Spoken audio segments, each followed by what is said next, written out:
ನಮಸ್ಕಾರ, ನಾನು doctor Prasanna, cosmetic plastic surgeon, Tanvi ಆಸ್ಪತ್ರೆ, ವಿದ್ಯಾನಗರ, ಶಿವಮೊಗ್ಗ. ಇನ್ಫೆಕ್ಟೆಡ್ ಸಿಬೇಷಿಯಸ್ ಸಿಸ್ಟ್ ಅಂತ 6 ತಿಂಗಳಿಂದ ಇದೆ ಅಂತ ಹೇಳಿದರು.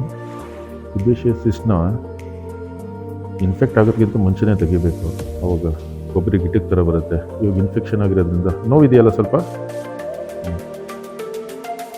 ಇವಾಗ ಅದು ಕೀವಾಗಿದೆ.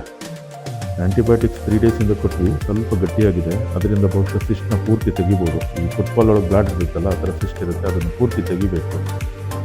ಇಲ್ಲ ಅಂದರೆ ಅದು ವಾಪಸ್ ಬರುತ್ತೆ.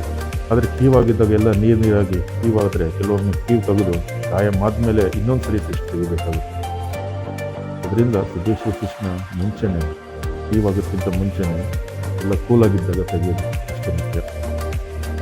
ಇದು ಲೋಕಲ್ ಅನಸ್ತೀಶಾ, ಒಳ್ಳೆ ಕಡ್ದಂಗೆ ಆಗುತ್ತೆ ಅಷ್ಟೇ. ನೋವಾಯ್ತಾ? ಎಲಿಪ್ಟಿಕಲ್ ಇನ್ಸಿಷನ್ ತೊಗೊಂಡಿದ್ದೀವಿ, ಏನು ನೋವಿಲ್ಲ. ಈ ಸ್ಕಿನ್ ತೆಳ್ಳಗೆ ಹಾಳಾಗಿರೋದ್ರಿಂದ ಈ ಸ್ಕಿನ್ನಿಗೆ ಸಿಸ್ಟ್ ವಾಲ್ ಅಂಟ್ಕೊಂಡಿದೆ.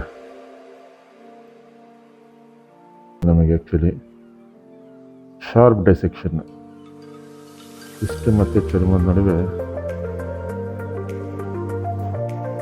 ಏನು ಬ್ಲೀಡಿಂಗು ಆಗೋದಿಲ್ಲ.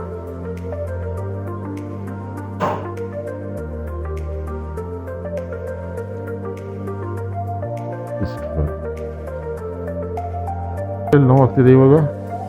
ಏನು ನೋವಾಗ್ತಿದಲ್ಲ, ಇದೆ ಸಿಸ್ಟ್ ವಾಲು.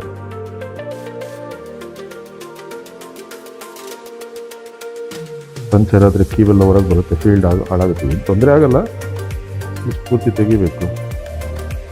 ಪಂಚರ್ ಮಾಡ್ದಂಗೆ ತೆಗೆದ್ರೆ ಕ್ಲೀನಾಗಿ ಹೊರಗೆ ಬರುತ್ತೆ.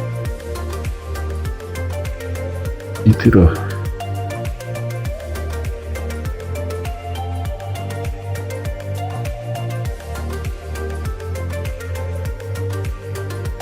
ಸಿಸ್ಟ್ನ ಕೆಳಭಾಗ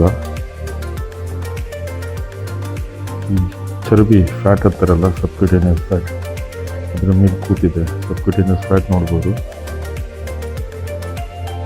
ಪಕ್ಕದ ಸ್ಟ್ರಕ್ಚರಿಂದ ಶಾರ್ಪ್ ಡಿಸೆಕ್ಷನ್ ಅಂದರೆ ಅದನ್ನು ಸಪ್ರೇಟ್ ಮಾಡಬೇಕು.